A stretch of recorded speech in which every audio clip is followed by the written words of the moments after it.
Assalamualaikum warahmatullahi wabarakatuh. Yang terhormat Ibu Wisdalia Mayasari, Sarjana Komputer, Magister Manajemen, selaku dosen pengampu mata kuliah Manajemen Produksi dan Operasi. Perkenalkan, nama saya Rino Oktarahmadini, NIM 2101010015, kelas Manajemen 3A1.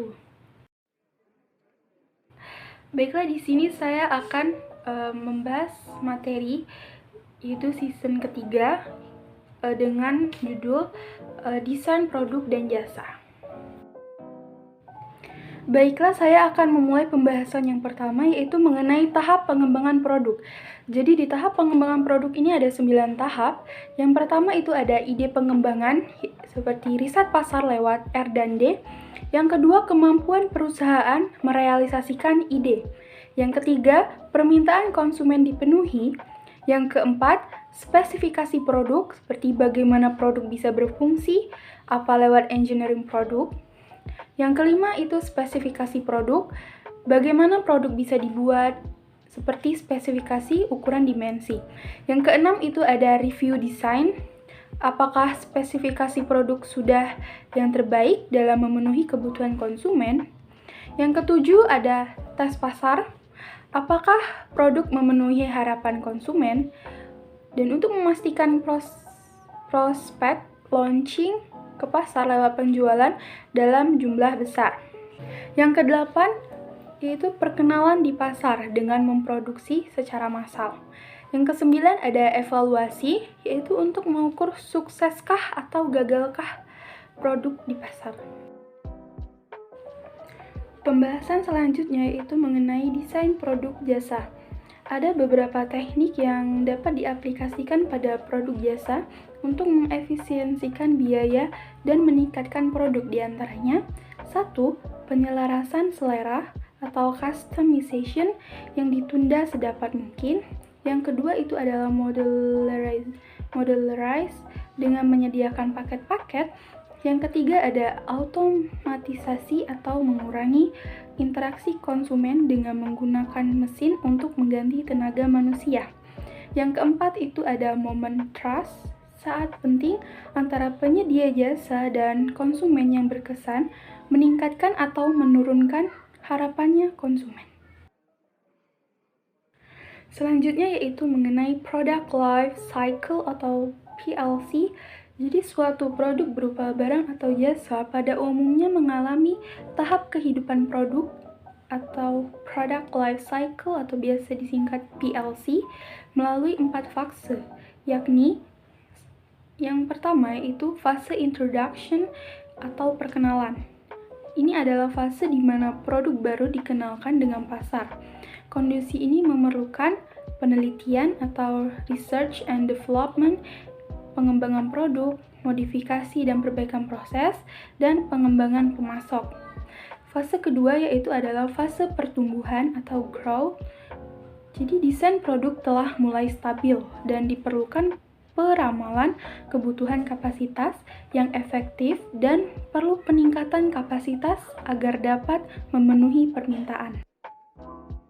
Di fase ketiga ini adalah fase kematangan atau maturity, yaitu ketika sebuah produk dewasa, pesaing mulai bermunculan, produk jumlah besar dan inovatif sangat sesuai pada fase ini dan perlu inovasi. Pengendalian biaya harus lebih baik, meningkatkan laba dengan pembatasan lini produk. Di fase keempat ini adalah fase penurunan atau decline. Jadi manajemen mungkin perlu agak kejam terhadap produk yang siklus hidupnya mendekati akhir. Produk yang hampir mati biasanya produk yang buruk bagi investasi sumber daya dan kemampuan manajerial. Produk hampir mati, maka mungkin perlu menghentikan produk tersebut dan menggantinya dengan desain produk baru. Adapun teknik merancang produk, yang pertama ada robust design atau desain yang tangguh, yaitu desain yang dapat diproduksi sesuai permintaan, walaupun dalam kondisi yang tidak memadai. Yang kedua ada modular design, yaitu bagian atau komponen produk yang dengan mudah dapat ditukar atau digantikan. Yang ketiga itu ada computer Aided Design atau CAD adalah penggunaan komputer secara interaktif untuk mengembangkan dan mendokumentasikan sebuah produk. Yang keempat ada Computer Aided Manufacturing, yaitu penggunaan teknologi informasi untuk mengendalikan mesin. Yang kelima itu ada teknologi virtual reality, yaitu bentuk komunikasi secara tampilan di mana gambar menggantikan kenyataan atau biasanya user atau pengguna dapat merespon secara interaktif. Yang keenam ada value analysis, yaitu kajian dari produk sukses yang dilakukan selama proses produksi. Yang ketujuh yaitu desain yang ramah lingkungan atau environmentally friendly design, yaitu perancangan produk yang telah memasukkan unsur kepekaan terhadap masalah lingkungan yang sangat luas pada proses produksi. Bagaimana membuat desain produk ramah lingkungan? Jadi membuat desain produk ramah lingkungan antara lain dengan cara 1. Membuat produk yang dapat didaur ulang atau recycle. Yang kedua, menggunakan bahan baku yang dapat didaur ulang atau recycle. Yang ketiga, menggunakan komponen yang tidak berbahaya. Yang keempat, menggunakan komponen yang lebih ringan. Yang kelima, menggunakan energi yang lebih sedikit atau hemat. Dan yang keenam, yaitu menggunakan raw material yang lebih hemat. Pembahasan selanjutnya mengenai time-based competition. Di dalam time-based competition itu ada product development continuum. Pertama, strategi pengembangan eksternal, yaitu seperti membeli teknologi atau keahlian. Yang kedua, joint venture. Yang ketiga, aliansi. Dan strategi yang kedua adalah strategi pengembangan internal, seperti pindah ke produk yang ada, peningkatan produk yang sekarang, produk baru yang dikembangkan secara internal, seperti biaya pengembangan produk dibagi panjang, kecepatan pengembangan produk, lebih cepat, atau yang dulu, yang sekarang. Tinggi, itu resiko pengembangan produk, seperti bagi. Selanjutnya yaitu mengenai product in various stage of life cycle.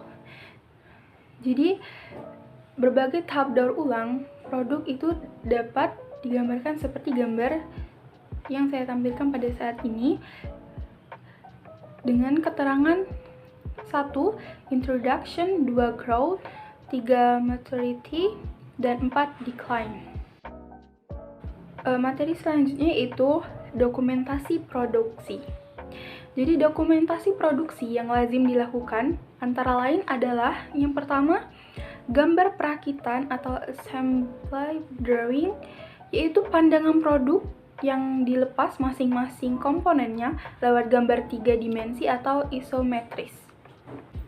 Yang kedua itu ada diagram perakitan atau assembly chart.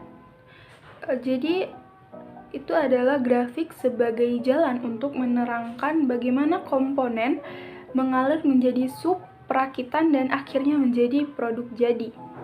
Yang ketiga itu ada lembar root atau road sheet. Jadi itu adalah daftar operasi yang dibutuhkan untuk memproduksi komponen dengan bahan yang dirinci dalam bill of material.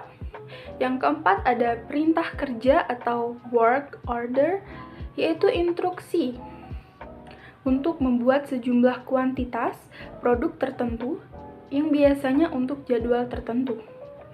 Yang kelima itu ada engineering change notice atau ECN, yaitu perbaikan atau perubahan dari gambar teknik atau bill of material. Selanjutnya itu bagaimana membeli teknologi untuk desain produk. Jadi teknologi dapat dibeli dengan mengambil alih sebuah perusahaan, yaitu melalui 1. Joint venture, yaitu mendirikan perusahaan bersama untuk mengejar suatu produk atau pasar. Yang kedua itu aliansi, yaitu kesepakatan atau komitmen yang saling menguntungkan tanpa ketergantungan namun tetap konsisten dengan strategi yang mendukung misi masing-masing pihak. Baiklah, mungkin itu saja materi yang saya jelaskan. Bila ada salah kata saya mohon maaf, kepada Allah saya mohon ampun. Sekian dan terima kasih. Wassalamualaikum warahmatullahi wabarakatuh.